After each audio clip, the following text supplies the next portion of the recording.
Good evening, family of the Most High God. Good evening. Welcome to our prayer session for tonight. Glory be to God. We are still continuing with our series on understanding prophecy and the prophetic.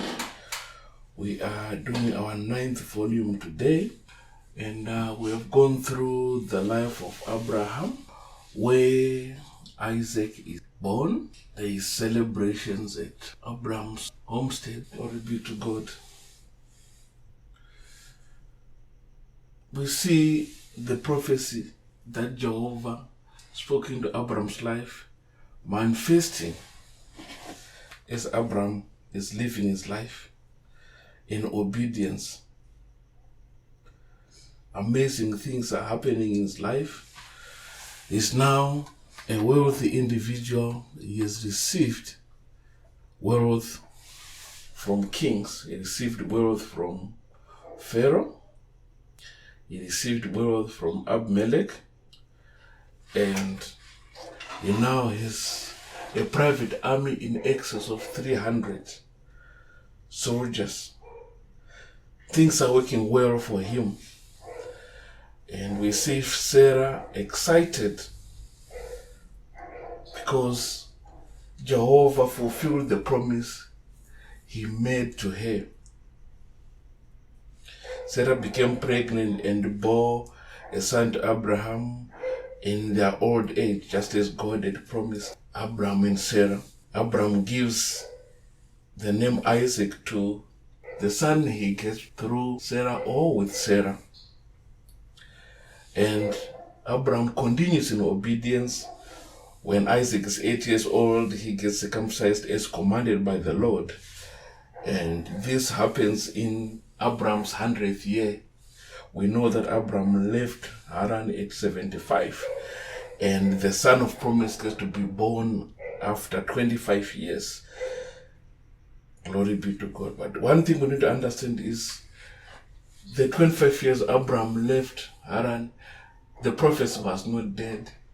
There were manifestations in the prophecy that were not necessarily speaking of Abraham being a father of many nations, but in terms of being blessed, we saw the blessing work in Abraham's life, where he gets to be prosperous during a season where he's supposed to be suffering of plague due to the drought that was in the promised land. He goes to Egypt and comes back a wealthy individual.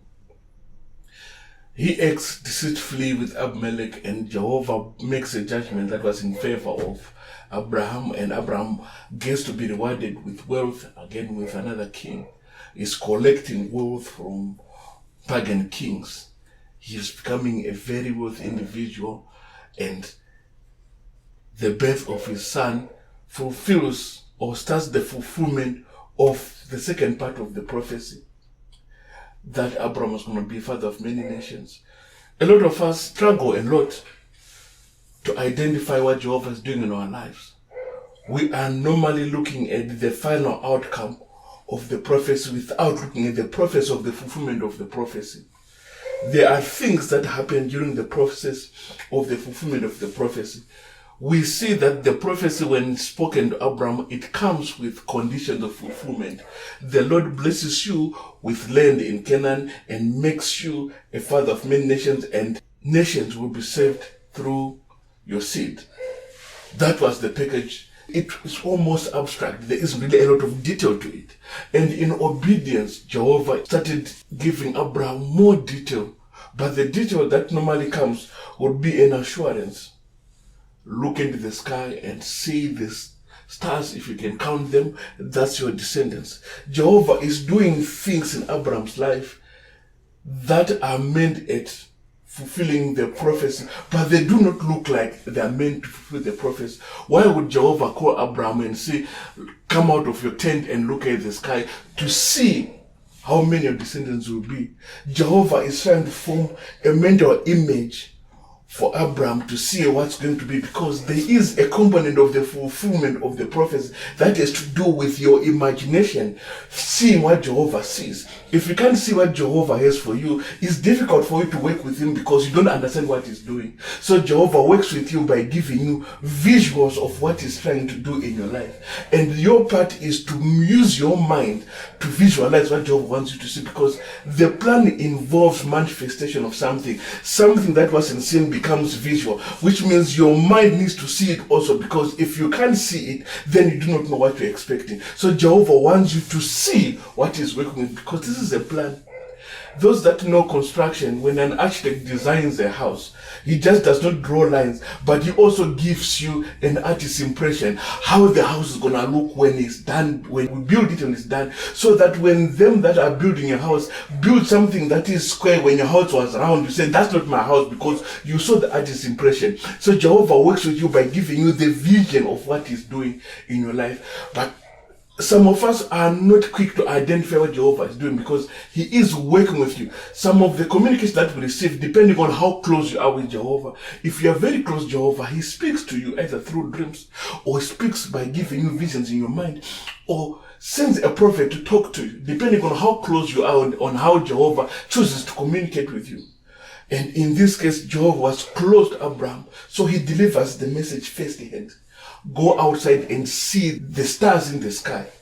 Why? Because there is a need for Abraham himself to prepare for what's going to happen, because if he's going to be a partaker in the prophetic, he needs to know what he's expecting. Otherwise, if he does not know what Jehovah wants to manifest in his life, his expectations might be lower than what Jehovah expects.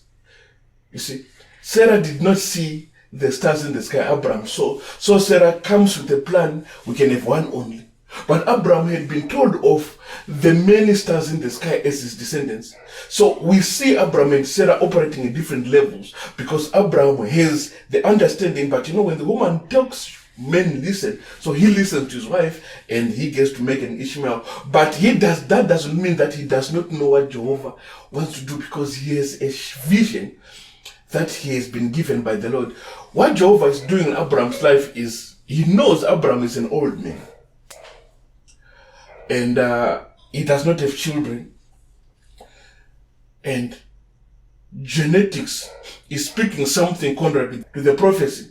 The natural laws of existence of humanity are speaking something completely different from what Jehovah is saying. We see Sarah laughing when she gets to be told that you shall be a mother in your old age. That's at 99, you're going to be a mother. Everything in her says this will not work. But Jehovah needs to make you believe, because he is working with you concerning the impossible according to the human mind. So we see Jehovah working with their minds, giving more information so that you can understand what Jehovah is doing. A lot of us have had their minds framed by the challenges we face, the limitations in our lives. I was never smart enough. At school, I was almost the last one every grade. Grade 7 was a challenge. And every examination I took, I failed. Jehovah says, I want to make you the head, not the tail. And your expectation is to be the head of them that are failing, not the head of everyone else, because you are evaluating the prophecy based on your capabilities. But the Lord, when he speaks to you, he's saying your limitations are your limitations, but when I speak, the limitations are now mine, not yours. We are operating on a different scale. So a lot of us, we have our minds framed by what we went through. Sarah laughs because she looks at her biology. Her biology does not support the miracle that's coming. The biology of her husband does not support the miracle that's happening. And it's not because there is something bad about the two of them. They look at the patterns of everybody else who's been existing. 40, 50 factories shut, no more babies. Now we're looking at double that age plus, and Jehovah is saying you're going to have a baby. Of course, the track record of humanity at that time, we know that at 70, even up to now, no woman gives birth to a child. 50, they look at you like, what's happening? 60, it's a miracle. And it's something that we need to question whether you really own that baby or something happened. They play with medicine, and now there's no play with medicine or anything. Jehovah is just speaking a word.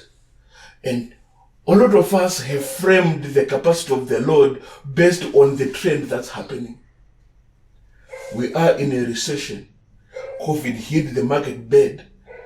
This is a time to consolidate and count the coins and preserve. Jehovah is saying, I want to make you live a life in abundance. And you say, like, nobody lives in abundance during COVID because there's no business. Money is not exchanging hands. It has nothing to do with what's happening. The trends on earth have nothing to do with the word of the Lord. The word of the Lord operates at a level above the trends of the earth. So whatever it is that you're being told by the enemy that you cannot do because of your race, because of your creed, you cannot access the blessings of the Lord, it's time to throw those away, because we are being shown here that things that do not make sense are happening according to the laws of humanity, because the one who's speaking these things is not bound by the laws of humanity, because he's a God who's mighty, a creator of your life. It means the things that you see that are operating, the laws that are operating in your life were made by him, but those laws do not conform him because they were meant to control humanity, not him.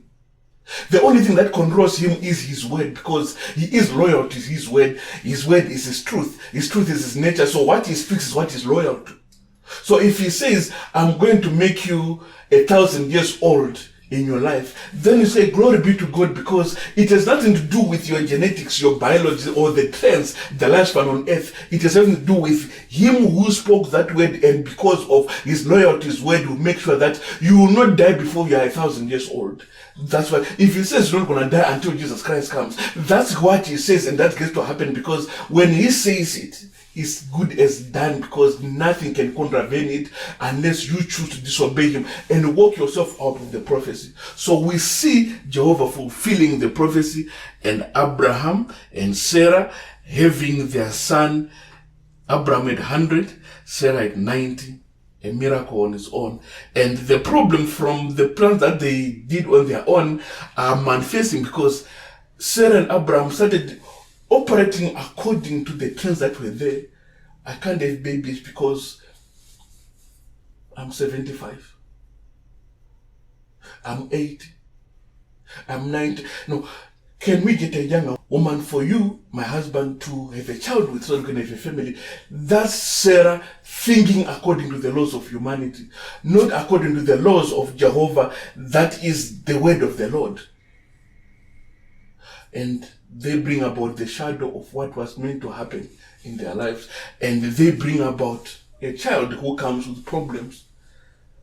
Abraham is to send away the son, because the plan that they had, Abraham and Sarah, is contravening the plan that Jehovah has. Jehovah has to come up with a new set of blessings for the plan that Sarah and Abraham made, because there was a blessing on Abraham that was supposed to be fed from Abraham to his children. So the Lord has to bless Isaac because, well, he is Abraham's son. And we see Jehovah being that good, as in accepting Abraham and Sarah's mistakes and taking part in making them successful as individuals. Sarah becomes the mother at 90. Abraham becomes a father of 2 at 100. And Jehovah does not hold back his blessing. Glory be to God. Now, we see Abraham living his life normal, and is really becoming successful. Let's go to Genesis chapter 21, verse 22. At that time, Abimelech and Phicol, the commander of his forces, said to Abraham, God is with you in everything you do. Let's pause. This verse is pagans noticing the handiwork of the Lord in Abraham's life. Pagans are noticing the blessing that is upon Abraham. Pagans are noticing the blessing that is upon Abraham. Pagans are noticing that there is a God who empowers his children, as they see the manifestation of God's hand in Abraham's life. This is a good place. Glory be to God. where them that are in the world are drawn to the blessing that are upon you, are drawn to the kingdom that you belong to, because they are seeing that you have an unusual advantage over everybody else because of the God you save. This is a king identifying the success of an ordinary man, a foreigner in his country, and attributing that success to a God that he had encountered before when he had taken Abraham's wife. And that God spoke to him and put fear in him. And he realizes the fear that he got and the comfort that Abraham is having, there has to be that God who is taking good care of him, because Abraham was not scared to, be tricky with Abimelech. And Abimelech gets to be punished for it. The favor of the Lord was on Abraham. Even in his mistakes, he's a just God. He rules justly. His scales are his scales. We cannot understand it. But according to men, we might judge Abraham over what he did. But according to Jehovah, the judgment was beneficial to Abraham, because Abimelech gets to give Abraham wealth, sheep, silver. So we see a pagan realizing that, yes, I've got my own God, but this one is a better God. We know Abimelech is a king of Philistines. It's a, Goliath's relative. Glory be to God. And he notices something. Because the Philistines said they are going to God, what they did. And he's seeing the blessing that is upon him as a king and his kingdom, and the blessing that is upon this foreigner with a God that they did not know, and he realizes that God of Abraham is with Abraham, and what is happening to Abraham is significant attributed to a God, not Abraham. Abraham was not that genius who managed to be that successful. There is somebody more powerful than Abraham causing that success in Abraham's life. That's what this king is seeing, because he understands the mysteries of success. He is a God that they consult when they go to war, when they want anything had to happen, and is realizing that yes, there could be a God, but this is beyond my God. If this is beyond my God, then definitely Abraham as a foreigner cannot have that kind of power on his own. There's to be a God in his life. How many of you have been able to identify the workings of God in your life? A lot of us are being admired by them that do not know Jehovah, because they are seeing things in our lives that we are so familiar with and taking for granted. We take the blessings of the Lord for granted because we become so familiar with them. The time when you're looking for a place where you can receive a word of revelation, you had that hunger, and it became easier. Since you got access to that revelation knowledge, you are receiving it every day, you take it as something normal. But them that are in the world, when they look at you and see the transformation in your life, they start realizing that this person is interacting with a God, not himself. This is not him transforming himself. There is a God doing things, speaking things in this individual's life, and we might not be seeing it because we are all too familiar with what Jehovah is doing. It's time for us to change that mindset and be conversant with what Jehovah is doing in our lives, and start accepting that when the prophecy of the Lord is released in our lives, it's never dormant. We might not see what is happening, but things are happening in the background. Things are happening in you. Things are happening that you might not understand. Abraham thinks he went to look at the stars and went back to sleep, but something to do with his biology changed, because when he saw the stars, his body started obeying the laws of the Lord, not the laws of humanity, because he gets to be a father at 100 years old. Abraham has no idea that seeing the stars has an impact on his biology to be able to have a child born at 100 years old. When Jehovah is sharing his prophecy with you, is giving you a vision in your dreams, he is building you to change things in you that you don't know they need changing, because your feeble mind does not know that it is possible. How does looking at the stars change your biology to be able to be virile like a teenager to get a wife pregnant? It's something that does not make sense. But in the laws of the Lord, it makes sense. That's why Jehovah made it. It wasn't because Jehovah was born in heaven and wanted to just show Abraham that I can make these things. No, Jehovah was on a mission to make Abraham's biology work according to what he sees. Glory be to God. We need to remain obedient to the Lord, despite us not seeing movement in our lives according to the prophecy. A lot of you know that Jehovah said, I've got a plan for you, a plan to prosper and not harm you, a plan to give you hope in the future. But you are looking at your bank account, the bank account says there's no prosperity. But Jehovah is doing things in your life by speaking that word every day. You have heard that word over and over. Them that have been with us for the past 14 months, they've heard that word a lot of times. Christ came so that you can have a life in abundance, full and overflow. Why is that word being spoken to you over and over as if the Bible does not have a lot of chapters to read, a lot of verses? That verse is supposed to come and change you, not your mind only, but change how you perceive reality. The laws that the enemy had put in you to limit you, the sin that the enemy had put over you, is to be broken by those words. And also your mind start being framed for success. You start believing for the things that are impossible because you have heard that word so much. It becomes natural for you to hear that. It becomes natural for you to accept that it is possible for me, who comes from Bunyaraguru, a poor village, to become a successful individual. It becomes possible for you to say, I can go to Bunyaraguru, where I come from, and build an airport, a town, a city, because Jehovah has been speaking to you and your mind is not framed. The neurons in your head are shooting in a different direction because the words that have been spoken in you are making you think certain things that you never thought could be thought, and you are thinking those thoughts because Jehovah is speaking. We are in the midst of the manifestation of things that we might not understand that's happening, and we think that's not happening, but Jehovah is working with things in you that are transforming, and you are not smart enough to realize the changes. But he is noticing. That's why he's changing the teachings. The teachings you are receiving right now are no longer the teachings or the tools that you do have to work as the tools that you are now mature Christians who are being given the very meat of the gospel. Why? Because you have grown. You're not being given messages to stay you and excite you so that you go home, excited, and tomorrow realize, I can't even bring this way. You are now mature enough to be trusted with secrets of the universe, secrets of the kingdom of the Father. That's what's happening here, and it takes wisdom of the Lord to understand that I am privy to information that is not available everywhere else.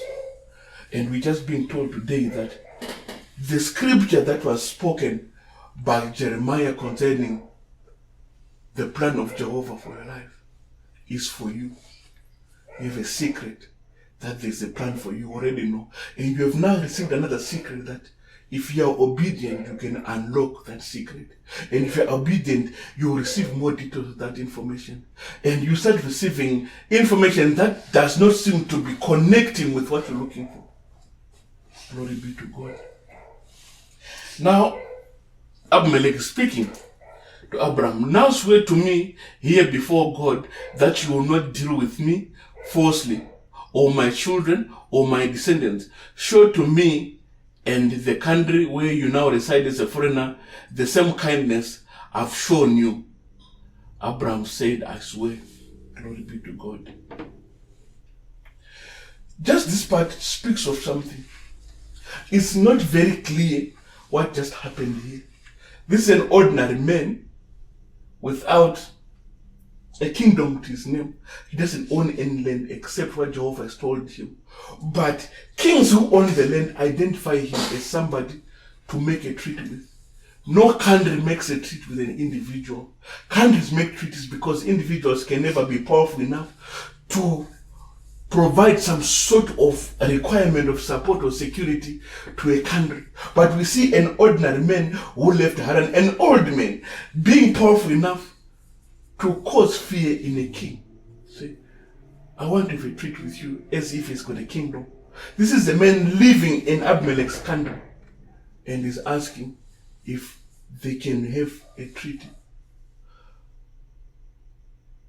From an ordinary perspective, like, okay, yeah, he had an army, a private army, so yes, Abimelech is worried. No. Jehovah had just spoken to Abraham previously. Says, I will protect you. How does he protect you? By making people around you terrified of you. So instead of them being terrified and trying to attack you in your weak position, they say, no, we are scared of him, let's be friends with him. That's Jehovah fulfilling the prophecy. It's not very transparent that Jehovah is fulfilling the promise that he gave to Abraham, but he is fulfilling that promise.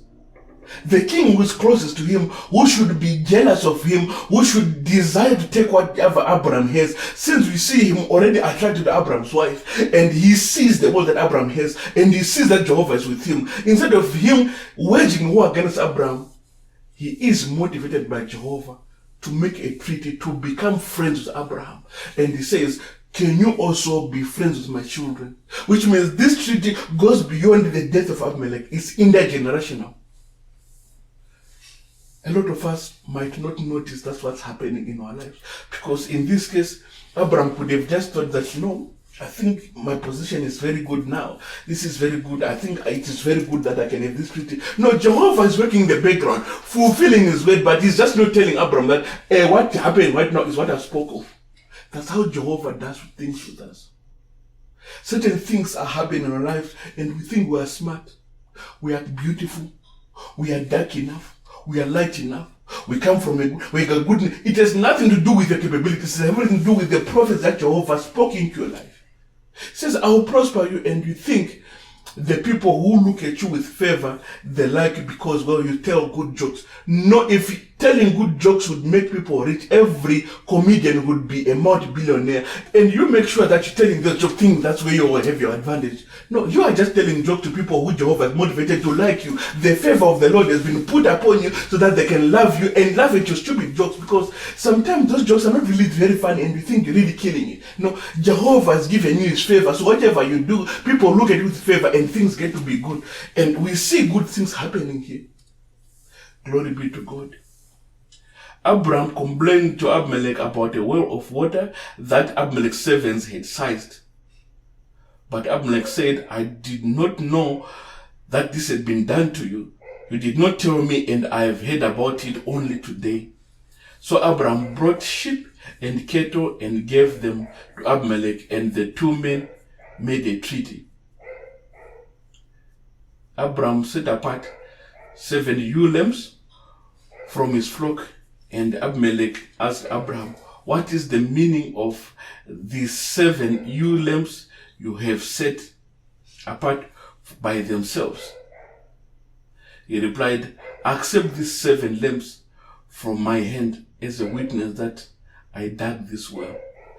We see the choice that Abraham made by not, selecting the watered plains where Sodom and Gomorrah used to be, because by this time Sodom and Gomorrah had been burned. Caused him to stay in the dry part where he needs to dig wells to find water for his flock.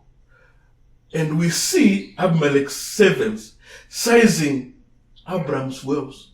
But because if there was a lot of water in that area, they wouldn't really care much about Abraham's well. And the fact that they would size Abraham's well means that something about what Abraham was doing there was something that they could not do. They had dug their own wells, but they couldn't find water. And this foreigner comes and digs a well because there's a blessing on him. He finds water in their land. They can't just let it be. They want it also because they know they on their own, with the absence of the blessing that is on Abraham, they can't have, so they need to eat out of the blessing that Abraham has. So they claim what Abraham has. So Abraham gets the chance now to claim what is his because he's speaking to the king.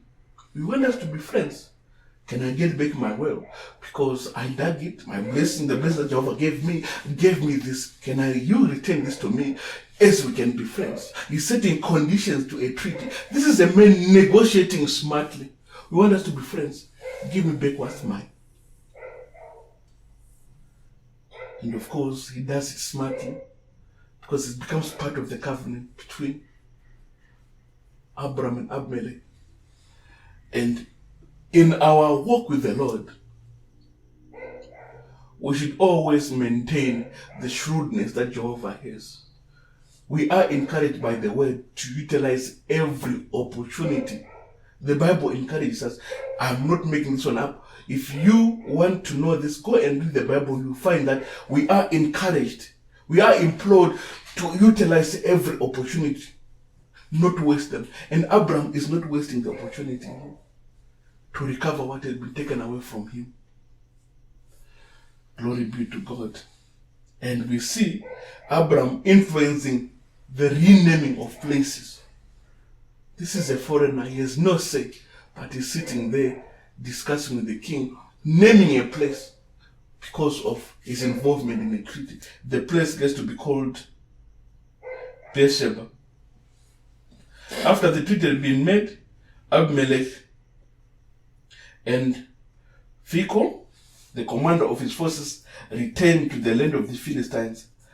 Abraham planted a tamarisk tree in Beersheba, and he called the name of the Lord, the eternal God. And Abraham stayed in the land of the Philistines for a long time. Glory be to God. We are children of the Lord. And if the Lord speaks, let's heed his word. We are seeing things in Abraham's life changing from an ordinary foreigner who came from Haran without children. The only child he has was his nephew, Lot. That was the closest he had to a child, because Lot was a son of Abraham's brother. But Jehovah had a plan for himself to give Abraham his children, and what Jehovah spoke manifested over a period of time, and we are at some place where a good part of the prophecy is not manifested. Abraham is living in the land of Philistines. He has been given a place to stay, but he does not own all the land that Jehovah has showed him. But does not mean that Jehovah was stepping out on the promise. Jehovah is still manifesting that promise in Abraham's life. He was promised to have many children, descendants of many. He just has one out of promise. The second one was his own plan. We see him being blessed. The blessing is manifesting. He's now wealthy, but he's still staying in a tent. He's still a nomad, doesn't have a city, doesn't have a king, doesn't have a ruler. But rulers are identifying him as somebody worth noting as a ruler himself, because he sits and talks to rulers. He does things that rulers do. He fights against kings that are defeated kings. Glory be to God.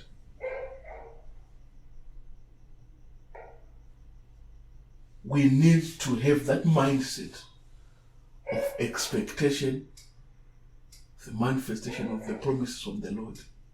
And the manifestation is not on our timetable. Your bills expiring on some certain date does not put pressure on the Lord. Jehovah told you to ask and receive. Apart from the promise that Jehovah has, if you have problems you are dealing with, ask and you will receive. Abraham was in the middle of the manifestation of his promise, and he realized the blessing was only on Isaac. And he asks, can you also bless Ishmael? And Jehovah says, I'll also bless you. When you are in the midst of a prophecy that is manifesting, if you have troubles, do not tinker around with the prophecy and complain and worry and denounce it because you do not understand what's happening. You ask for the things that you are lacking and let the prophets of the Lord manifest without being tinkered with, without you playing around with it. You maintain your innocence, your obedience, and walk the path of faith along the path where Jehovah is manifesting the prophecy. Do not take the prophecy and put it onto a timetable according to your needs. No. Let the timetable of the Lord be the timetable of manifestation, because Jehovah knows exactly why he has chosen for you to get your job that you really like at the age of 45. Because if he gave you that job at 20, you're going to lose it. You're going to waste all your money buying expensive cars, chasing after women, and getting all sorts of problems. And Jehovah works in you that by the time you're 45, that dream job you've been dreaming of is there. Why? Because since you found Christ and the time that Jehovah decides to bless you, Jehovah has worked in you inside out to make sure that you are fit for that position. Nothing to do with your bills that come in. Yeah, you want a Mercedes at 25 that costs $2.5 million. And Jehovah says, I'm not going to give you that because you're asking because you don't qualify for it. But that Mercedes should find you at 45, because when you get it at 45, It's for the honor of the Lord, because by that time you are speaking in tongues, you are going to church, you are tithing, you are praying, you are doing everything, and the glory of the Lord gets manifesting because you are now being identified as a child of the Lord. The Abimelechs of that area are seeing the success in your life as Jehovah's blessings on you. Not at 25 where they think you are being smart and crafty, but after Jehovah has worked with you and your character has been transformed into a person suitable to receive what Jehovah has for you, then he releases it. So your timetable should not be the timetable of the Lord concerning manifestation, because Jehovah knows things that you do not know. Has got milestones that you do not know exist concerning the manifestation of that prophecy that you need to respect and obey without your knowledge. Just know they are there. Jehovah is working on them, and I will remain obedient. And if I deal with challenges today, I'll talk to my Lord so that he can deal with my challenges for today, and I don't need to contravene anything according that is spoken to me through the prophets of the Lord. I respect what Jehovah said. If I'm going to be a billionaire at 65, glory be to God, I'll be a billionaire at 65. I won't die a poor man. Why? Because I might be one of those that take too long to learn. So when Jehovah tells me that I'm going to be a billionaire at 20 and I'm 30 no billion, 40 no billion, 50 no billion, I need to look at myself. Am I being obedient, or I'm delaying the process because Jehovah is waiting for me to look the part so that I can do that? Because if he gives me at 40, I'll squander it. I will not leave my children's children anything, because this is what that's supposed to be transferred from generation to generation, because Jehovah is working into it to make you a wise individual who can live wealth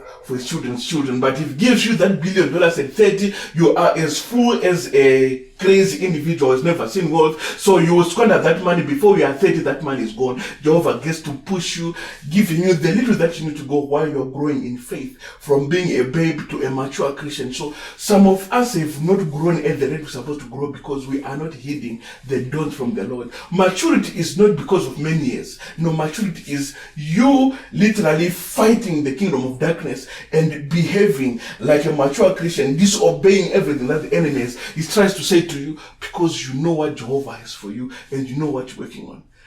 A babe does not get responsibility to handle important things because the enemy can just take away easily. If you commit sin, you leave the protection of the Lord from you. The thief comes to steal and destroy. You can't be trusted with vast wealth when you break the laws of the Lord more than you obey them. So it's time for us to move into that place where we know we are living a prophecy manifesting, and our obedience is key to the manifestation of the promise.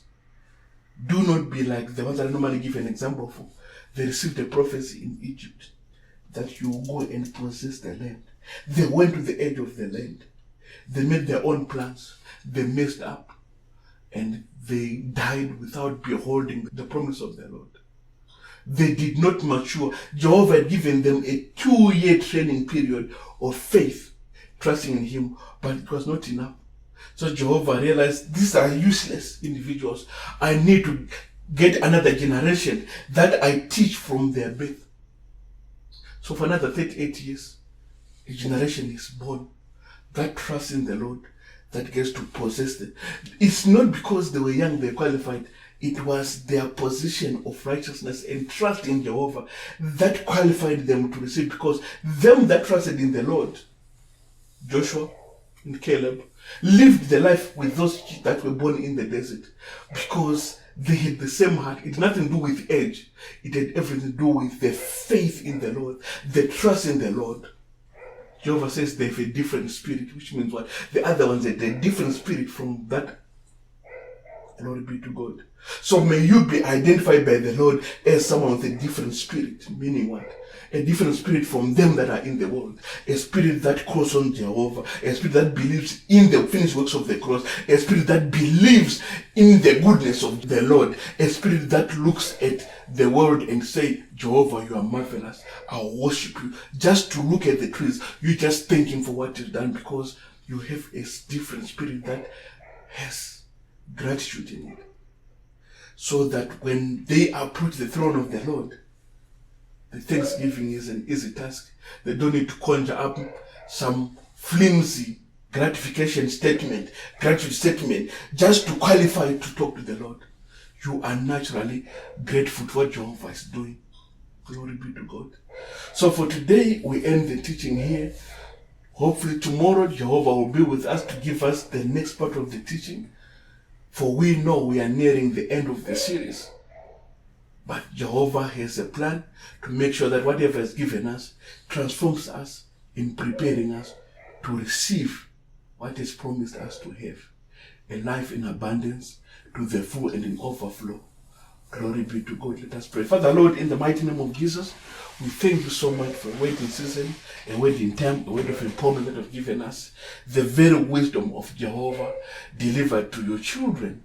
In Jesus Christ's mighty name, we look forward to implementing this word. You tell us in these teachings to frame our minds, to work with you, to cooperate with you, to be led by you, so that the manifestation of the prophecy you spoke into our lives is not delayed, but it happens according to your timetable, and we don't get to miss out on what you spoke into our life out of disobedience. We look forward, Jehovah, to live a life in abundance, to the full and overflow, as Christ came to do so. He did his part, and now is our part to receive in Jesus Christ's mighty name. As we go to sleep, Father, we ask you to give us a comfortable night. No nightmares, no tossing, no turning, no demons, no struggles, but waking up tomorrow refreshed, ready to be fruitful, ready to obey you, ready to take part in the manifestation of the promise, the prophecy that you spoke into our lives. Thank you, Father, Lord Jehovah. We agree to be led by you. We agree to be at peace with you. And we trust in your unfailing love. Thank you, Father, Lord, that prosperity is our portion. In Jesus Christ's mighty name we pray. Our Father, who art in heaven, hallowed be thy name. Thy kingdom come, thy will be done, here on earth as it is in heaven. Give us this day our daily bread, and forgive us our trespasses, as we forgive those who trespass against us.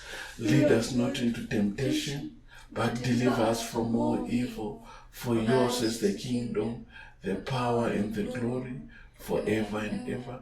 In Jesus Christ's mighty name. Thank you so much, my brothers and sisters, for coming to our prayer session today. We hope to see you tomorrow at the same time, where Jehovah gives us a waiting season, a waiting time, a word of empowerment. We trust that this word shall not just fall on deaf ears, but will transform our understanding of what Jehovah is for us, and we get to live the life as Jehovah chooses us to live, because he has the best interest at heart.